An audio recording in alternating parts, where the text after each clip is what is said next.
کہ علی کی جائے ولادہ کی جب بات چلی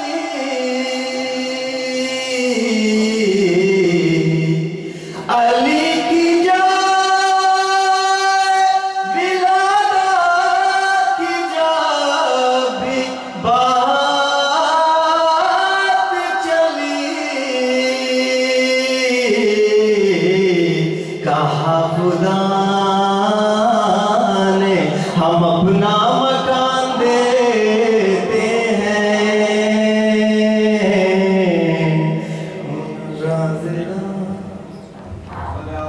مٹانے ظلم و ستم کا غرور نکلے گا گھٹا کو چیر کر سورج ضرور نکلے گا جہاں حسین نے رکھی ہے اپنی پیشانی اسی زمین کے ذرہ سے نور نکلے گا نعرے صلوات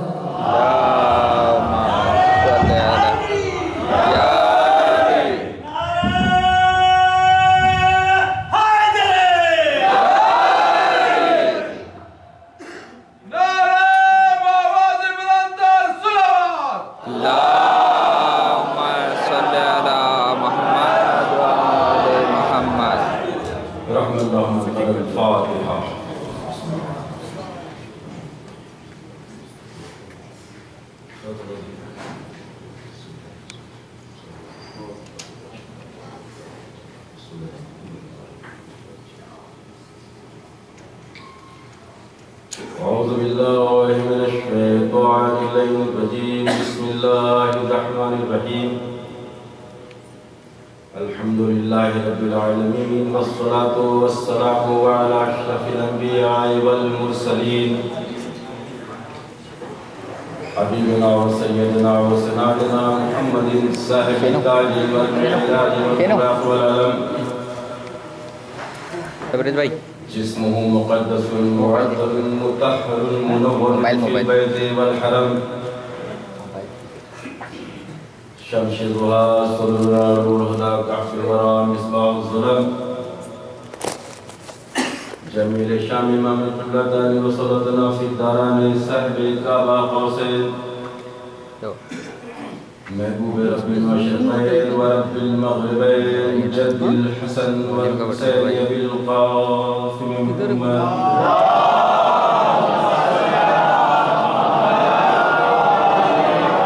وعلى الطيبين الطاهرين المعصومين المظلومين المنتخبين لعن الله الأعداء أجمعين وقوله الحق قال الله سبحانه وتعالى في كتابه المجيد إنما يريد الله ليذهب عنكم الرجس أهل البيت ويطهركم تطهيرا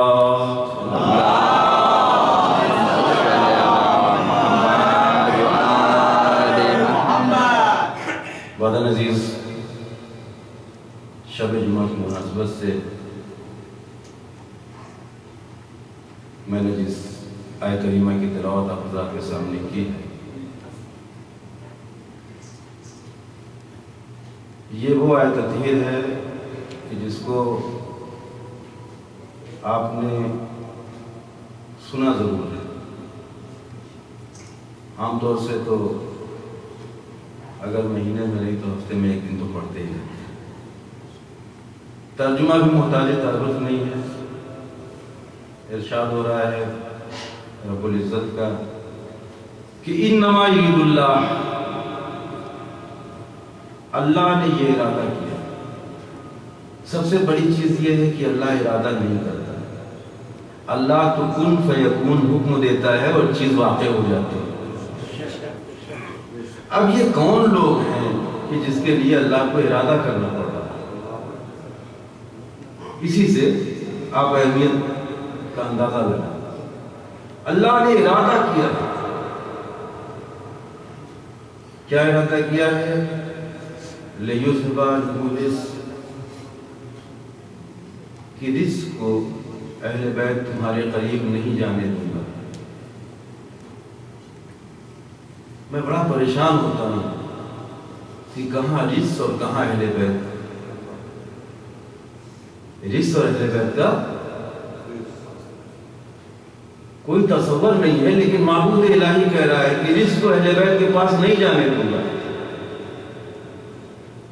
یہ اہل بیت وہ ہوتے ہیں کہ جو ادھر مولود ہوئے اور ادھر سجدے میں سر گیا، توجہ جاؤں گا، فوراً سجدہ شکر سجدہ الہی بجا لاتے ہیں، یعنی یہ پاک و طاہر ہوا کرتے ہیں۔ تو ان کے لیے معبود کہہ رہا ہے کہ ان کے قریب اس کو نہیں جانے دوں گا، وَيُطَهِّرُكُمْ تَطْهِيرًا، اور اس طرح سے طاہر کروں گا جیسے طاہر کرنے کا حق ہے۔ اب اسی آیت کے ذیل میں سب سے پہلی چیز یہ کہ وہ رزق کون سی ہے، دوسری چیز یہ کہ وہ طہارت کی منزل اور عظمت کیا ہے، اور تیسری چیز یہ جو آپ کے ذہنوں میں ہے، واقعہ آپ کے پیش نظر ہے کہ یہ آیت کہاں پہ نازل ہوئی، کب یہ حکم ہوا۔ تو ارشاد ہو رہا ہے کہ حضور کے کچھ ذوق محسوس ہوا بدن میں، جسم میں نہیں، بدن میں، درست جسم میں ذہن بھی شامل ہو جاتا ہے، تو بدن میں ذوق محسوس ہوا، تو آپ طبیب کائنات، اس کائنات کی حکیمہ کی جانب چلے جس کو سیدہ طاہرہ کہتے ہیں، گھر میں داخل ہوئے، اور جب داخل ہوئے تو آپ نے کہا سیدہ طاہرہ نے اپنی رضا رسول کو اڑا دی، رسول کو اڑا دی، اور اس کے بعد کام میں مصروف ہو گئی۔ تھوڑی دیر گزری تھی کہ امام حسن علیہ السلام آئے، اور آنے کے بعد سلام کیا، بعد سلام کہا کہ مادر گرامی انی اشم رائحۃ طیبۃ کانہا رائحۃ جدی رسول اللہ صلی اللہ علیہ وسلم،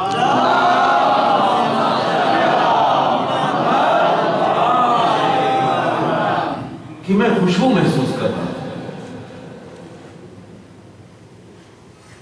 تھوڑی دیر اور گزری تھی، امام حسین علیہ السلام آئے، مولا کائنات حضرت علی بن ابی طالب علیہ السلام تشریف لائے، اور آخر میں سیدہ طاہرہ۔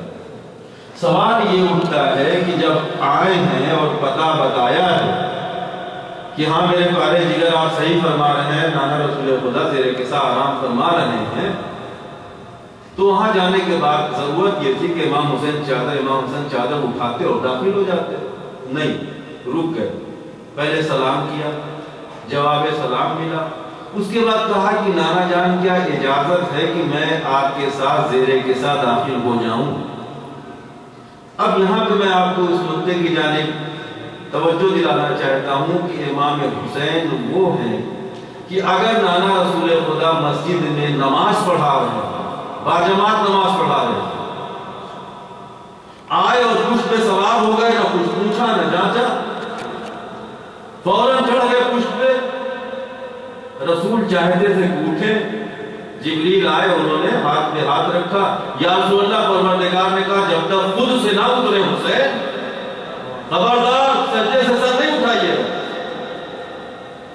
70 مرتبہ سبحان رب العالی و بحمدہ۔ تو اب یہاں جب مسجد میں بیٹھے ہیں تب تو اجازت نہیں لیا، گھر میں جہاں ماں کے ساتھ ہیں، ماں کے ساتھ بچے شیر ہوتے ہیں، دیکھا ہے نا آپ نے، تو یہاں اجازت دینے کی ضرورت کیوں آئی؟ اور دوسری بات جو یہ ہے وہ یہ کہ جب مریض، حضور کو ذوق محسوس ہو رہا تھا نا، اور چادر اڑھا دی، اب چادر اڑھانے کے بعد جو بھی آ رہا ہے وہ پوچھ رہا ہے کہ میں خوشبو محسوس کر رہا ہوں، میں خوشبو محسوس کر رہا ہوں۔ تو سیدہ طاہرہ کیا کرتی ہے کہ ہاں میرے پارے کی وہ دیکھو زیرے کے ساتھ تمہارے نانا جان آرام فرما رہے ہیں۔ معلوم یہ ہوا کہ جو کائنات کی رہبری کرتا ہے، کائنات کو راستے دکھاتا ہے، وہ ہوتا ہے امام، اور جو امام کی رہبری کرتا ہے اسے کہتے ہیں سیدہ طاہرہ صلوات علی محمد۔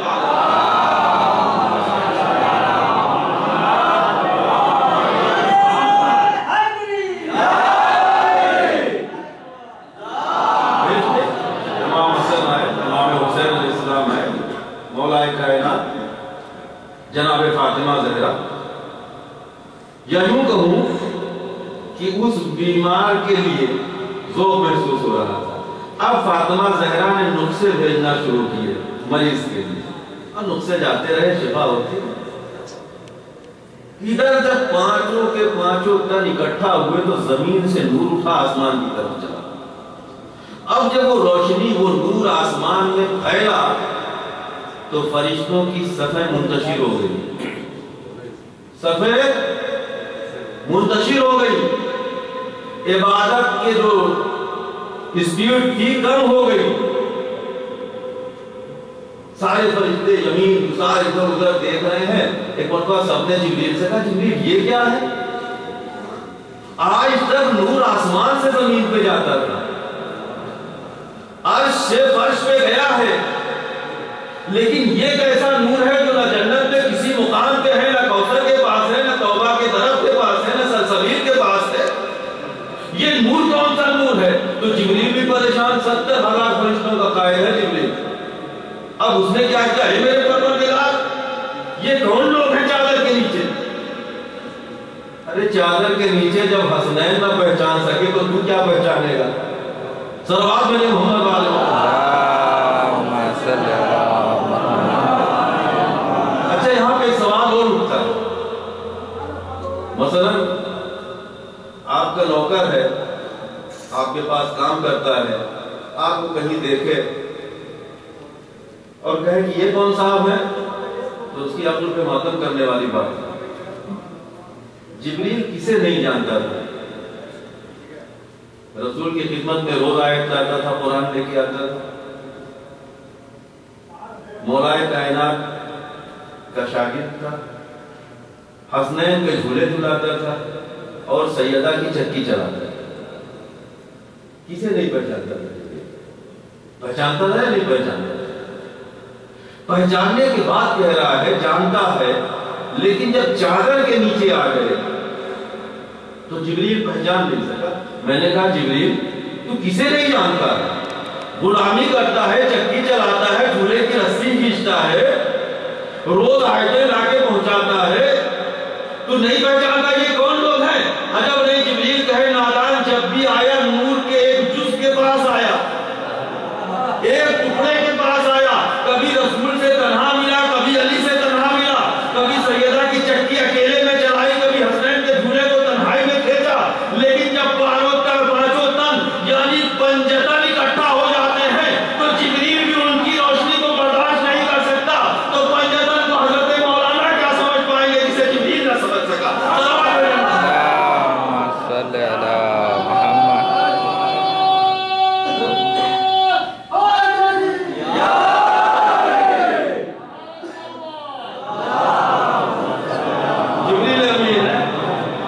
جبریل امین کے وسعت پرواز وہاں تک نہیں ہے، یہ پنجتن کو سمجھنا، پنجتن کو سمجھنا معمولی بات ہے۔ اچھا دوسرا نقطہ کیا ہے اس میں کہ اہل بیت تم سے رجس کو دور رکھوں گا۔ دیکھیں شاید آپ کو میں بہت نئی چیز بتا رہا ہوں، قرآن سے ہمارے جملے نہیں ہیں، یہ لفاظی نہیں، قرآن کی تشریح۔ انما یرید اللہ لیذھب عنکم الرجس اہل البیت، اے اہل بیت تمہارے قریب رجس ہو۔ رجس کا تصور اس کی سب سے بڑی دلیل یہ ہے کہ تاریخ میں سید ملا رحمہ الرحمٰن نے کنز الاعمال میں لکھا ہے کہ صدیق حضرت عائشہ صدیقہ انہوں نے فرمایا کہ ولد الحسن بعد الظہر بعد صلاۃ الظہر، مولا امام حسن علیہ السلام کی ولادت ظہر کی نماز کے بعد ہوئی۔ دیکھیے کیسے پاک ہے، ظہر کی نماز کے بعد رمضان کے مہینے میں 15 رمضان کو امام حسن علیہ السلام کی ولادت ہوئی، اور پھر میں نے دیکھا کہ عصر کی نماز میں صدیقہ طاہرہ جناب فاطمہ زہرا مصلی پر تھی۔ ظہر میں ولادت اور عصر میں مصلی پر۔ ولادت کے سبب نہ تو نماز چھوٹی نہ تو روزہ ٹوٹا، یا یوں کہہ دوں نہ روزہ ٹوٹا نہ مصلی چھوٹا. یہ ایسے کاہل تھے تو ان کے قریب رزق کا تصور، سب کے دروازے بند، صرف ایک دروازہ مسجد میں کھولا جائے گا. یعنی ہوا کہ ان کے گھر میں اور مسجد میں کوئی فرق نہیں ہے، ان کے گھر میں اور مسجد میں، اور خدا کہہ رہا ہے کہ رزق کو میں نہیں جانے دوں گا. تو میں بڑا پریشان تھا، یہ کون سا رزق ہے؟ تو میں نے بہت ڈھونڈا تو میری سمجھ میں آیا کہ یہ وہ رزق نہیں ہے جس کو آپ سب سوچتے ہیں جو ہمارے اور آپ کے قریب ہے. یہ وہ رزق نہیں ہے، بلکہ یہ رزق وہ رزق ہے کہ جب میں نے کتابوں کا مطالعہ کیا تو ایک جگہ مجھے ایک چیز نظر آئی. کسی نے لکھا کہ بھائی ہم مانتے ہیں اہل بیت رسول کے، اہل بیت اللہ کے خاص بندے بزرگوار، لیکن اتنے فلموں میں صرف آپ ہی کو سمجھ آئی اہل بیت کی، 2 کی 3 کو 4 کو سمجھ میں آ جاتی تھی، 70 میں سے 5 مان لیتے تو بھی سمجھ میں آتا کہ ہاں بھائی ٹھیک ہے. میں نے کہا سرکار یہی تو سبب ہے، آنا سب چاہتے ہیں، سب چاہتے ہیں کہ اہل بیت سے رزق کو دور رکھے گا پروردگار. یہ آئے انما یرید اللہ کا پہرا بٹھایا ہے مشیت نے کہ اہل بیت تمہارے قریب رزق کو نہیں جانے دوں گا. توجہ چاہوں گا کہ آنا سب چاہتے ہیں، لیکن آئے انما یرید اللہ کا ایسا پہرا بٹھایا ہے کہ رزق ان سے دور رہتا ہے. اب جب میں نے غور کیا تو مجھے پتا چلا کہ جو اہل بیت کے قریب ہیں وہ ہیں پاک، جو اہل بیت سے دور ہیں وہ ہیں نجیس، وہ ہیں گندگی، وہ ہیں پلیدی. صلوات محمد والے. اب سمجھ میں آیا کون سا رشتہ ہے؟ یہ کہا دیکھو ہم تمہیں نہیں آنے دیں گے. یہ در اہل بیت، کیونکہ اہل بیت وہ ہیں کہ اگر جس کے ہوئی دیکھو گے، مولا کائنات کو دیکھیے، یہ رسول ارشاد فرما رہے ہیں انا ولی من نور واحد، میں اور علی ایک نور کے دو، ایک ہی نور کے دو. اچھا آپ کہیں گے کہ بھائی ایک نور کے دو جز تھے تو وہ تو رسول ہیں، یہ امام ہیں، وہ نبی ہیں، یہ علی ہیں، وہ محمد ہے، یہ علی ہے. اور خدائی قسم صلوات محمد علیہ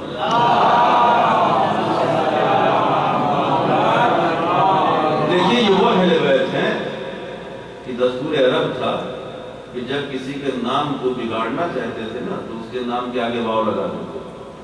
ہم بھی کسی کا نام بگاڑتے ہیں، روٹی ووٹی، کھانا وانا، پانی مانی، تو پانی کے تو مانے ہیں، مانی کے کوئی مانے ہیں؟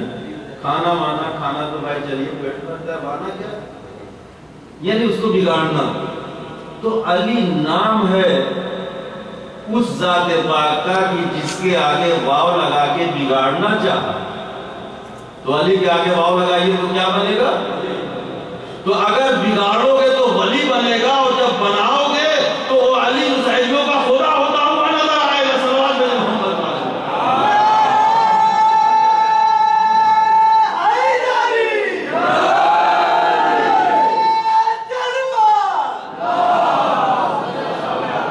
علی کے فضائل کو دوستوں نے بھی چھپایا، دشمنوں نے بھی چھپایا. دوستوں نے چھپایا قتل کر دیے جائیں گے، مار دیے جائیں گے. دشمنوں نے چھپایا کہ عام نہ ہونے پائے. اور یہ چھپانے میں نصیری خدا مان بیٹھے، چھپانے میں، کیونکہ ساری صفات جو تھی خدا کی سب علی کے پاس.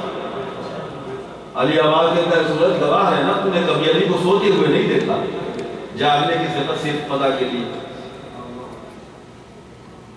علی گزر رہے ہیں قبرستان سے، ایک قبر پہ ٹھہرے، کہا تم بے اتنی، قبر شکاف ہوئی، مردہ باہر نکلا، کہا تمہارے گھر والوں کی ضرورت ہے، تمہاری جاؤ. کلمہ پڑھا، سلام کیا، چلا گیا. تھوڑا اور آگے بڑھے، دوسری قبر پہ رکے، آواز دی قم باذن اللہ، اللہ کے حکم سے اٹھو. قبر شکاف ہوئی، مردہ نکلا، کہا جاؤ تمہارے گھر والوں کی ضرورت ہے تمہاری، چلا گیا. اب جو ساتھ میں تھے، خمبر تھے، میسن تھے، یہ پریشان، یا مولا ابھی تو آپ نے کہا تھا تم نے اتنی ہمارے حکم سے اٹھو، پھر یہاں کہا ابو باذن اللہ. یہ مولا یہ رموز کیا ہے؟ اتنا مسکرا کے کہا کہ نام تو میرا کافی تھا، لیکن میں نے ابو باذن اللہ کہہ کے اللہ کو شامل کر کے نصیریوں کو ایک موقع اور دینے سے روک دیا ہے. روک دیا کیونکہ آپ نے دیکھا نا نصیری یہی کہتے ہیں کہ زندگی اور موت ہوتی ہے خدا کے ہاتھ میں. میں نے علی کو زندگی دیتے ہوئے دیکھا، موت دیتے ہوئے دیکھا، ساری صفات. تو یہ فضائل کو چھپانے میں علی کون ہے؟ علی اس علی کو کہتے ہیں کہ علی کے لفظ معنی بھی اگر آپ پڑھیں گے تو اس کے معنی ہے بلند. علی کے معنی بلند. کعبے کا لفظ معنی بلند. کوفے کا معنی بلند. یعنی علی وہ بلندی پر چمکتا ہوا آفتاب ہے جو بلندی میں آیا، بلندیوں میں رہا اور بلندیوں میں غروب ہوا. اور علی نام ہے اس ذات پاک کا کہ اگر کسی شہر کو ان کے نام سے منسوب کر دیا جائے تو وہ اشرف ہو جاتا ہے، نجف اشرف. یہ وہ علی ہے کہ اگر بلندی کو پستی نظر سے دیکھ لیں تو بلند سے بلند چیز پستی اختیار کر لیں. اگر ایک ذرے کے لیے حد بلند خیال کر دیں تو اسے حد نظر سے زیادہ کر دیں. اگر بہتے ہوئے دریا میں نظریں جما دیں تو پانی ٹھہر جائے اور گزرنا چاہے تو گزر جائے، پنڈلیاں بھی نہ تڑپیں. یہ وہ علی ہے. تو عظمت علی کو اگر دیکھنا ہے تو علی کی عظمت یہیں سے دیکھیے کہ ہجرت کی شب رسول خدا ارشاد فرما رہے علی آج آپ ہمارے بستر میں سو جائیں. وَمَا يَنْطِقُ عَنِ الْهَوَىٰ إِنْ هُوَ إِلَّا وَحْيٌ يُوحَىٰ. میرا حبیب اس وقت تک لب کشائی کرتا ہی نہیں ہے جب تک کہ میری طرف سے اس کے اوپر وحی نازل نہ ہو جائے. تو اب یہ خدا حکم دے رہا تھا کہ سو جاؤ. یہ سلانے کی ضرورت کیا تھی؟ ذہن میں رکھیے گا یہ کہ اللہ جو ہے کبھی سوتا نہیں، ہمیشہ جاگتا ہے. کبھی بھی آپ دعا مانگیے، کبھی بھی حاجت طلب کیجیے. اب مولا کائنات نے ایک جملہ پوچھا، کہا یا رسول اللہ میرے سونے سے آپ کی جان بچ جائے گی. دیکھیے گا یہ جملے کو ذہن میں رکھیے گا. یاد جو کہتے ہیں کہ رسول کو فلاں نے بچایا، فلاں نے بچایا، فلاں نے بچایا. میرے سونے سے آپ کی جان بچ جائے گی. کہاں یار علی مولا کائنات لیٹ گئے تو رسول کہتے ہیں پروردگار یہ تو گھر کا محاصرہ کیے ہوئے 40 قبیلوں کی تلوار ہے، ہم جائیں کیسے؟ کہا ایک مشت خاک اٹھاؤ اور اونٹ مارو اور دیکھ دو. رسول نے خاک اٹھائی ہو، اونٹ مارا، اللہ کا نام لے کے دیکھ دیا، سب کے سب اندھے ہو گئے. انہی کے درمیان سے رسول نکلے اور چلے گئے. یہاں تک واقعہ آپ نے سنا. اب میں آپ کو بتاؤں عظمت علی کیا ہے. عظمت علی یہ ہے کہ اسی مکے میں ایک فقیر آئے، میری مدد کرو، میں فقیر ہوں، میں مسکین ہوں، میں بھوکا ہوں. سارے مکے والے خاموش تھے. تو سردار مکہ ابو جہل کے دروازے پر کھٹکھٹایا. آیا غصے میں، کیا ہے؟ کہا میں فقیر ہوں، بھوکا ہوں، تم سردار ہو، میری مدد کرو. کہنا جو کچھ آیا تھا پیسہ وہ تو ہم نے جانور خرید لیا، کچھ نہیں بچا. کہنا پھر میں کہاں جاؤں، بھوکا رہوں. کہا نہیں تمہیں ایک پتہ بتاتا ہوں، وہاں چلے جاؤ. کہا وہاں بھی نہ ملے. نہیں ملے گا وہ. دیکھیے مانتا نہیں لیکن جانتا ہے کہاں ملے گا. جانتا ہے کہاں ملے گا. کہا اچھا چلو بتاؤ. علی کے گھر کا پتہ بتایا. اس نے جا کے دروازے کی کنڈی کھٹکھٹائی. مولا کائنات نکلے، سلام کیا، جواب دیا. کہا بھائی تو بھوکا نظر آ رہا ہے، پہلے آؤ تمہیں کھانا کھلاؤ. دسترخوان لگا، کھانا کھایا، سیراب ہو گیا. ذہن میں رکھیے گا کہ رسول نے مٹھی پہ پھونک مار کے اب کھانا کھا لیا تو کہا میری مدد کرو، مجھے کچھ دو. کہنا اچھا ادھر آؤ، مٹھی بند کرو. اس سائل نے فقیر نے مٹھی بند کی اور آئے کائنات نے 3 بار پھونکا اور کہا جاؤ خبردار حدود مکہ میں مٹھی کو کھولنا نہیں. جب مکے سے باہر نکلنا تو مٹھی کھولنا. اب جب سائل نکلا وہاں سے کھا پی کے چہرے پہ بسا چل گیا. ایک بھوکا ہوتا ہے, کھایا پیا چہرہ ہوتا ہے, اور اس پہ غضب یہ کہ مٹھی کو یوں لیے پتہ نہیں کیا لے دیا یوں لیے ہوئے. اب جب یوں لیے ہوئے اب چہرے میں دیکھا یوں نکلتے ہوئے تو اس نے کیا سوچا ہوگا کہ ہم نے منع کیا تھا کہیں یوں لیے ہوئے. ارے بھائی یہ کیا ہوا, کیا ملا وہاں سے؟ کہنے کیا بتاؤ کیا ملا؟ جب دیکھوں گا تو بتاؤں گا. کہا کیا مطلب؟ کہا مطلب یہ ہے, انہوں نے کہا کہ مٹھی بند کرو, پھونک دیا, یہ پھونک دی ہے. کہا حدود مکہ میں نہیں کھولنا. اب اس کو تو ہو گیا اشتیاق, بھیا پیچھے پیچھے پیچھے اس سائل کے فقیر کے. ارے بھائی اب تو مکہ کی حدود ختم ہو گئی, یہ بتاؤ. اب جو مٹھی کھولی تو 3 یاقوت سرخ مٹھی میں سلوات پڑھنے کو ہوگا. 3 یاقوت سرخ, یہ علی کی بھوک ہے جو خالی مٹھی کو یاقوت سے بھرتی ہے, اور نبی کی بھوک ہے جو ان کے علاقوں کو اندھا کر دیتی ہے. صلوات علی محمد والے.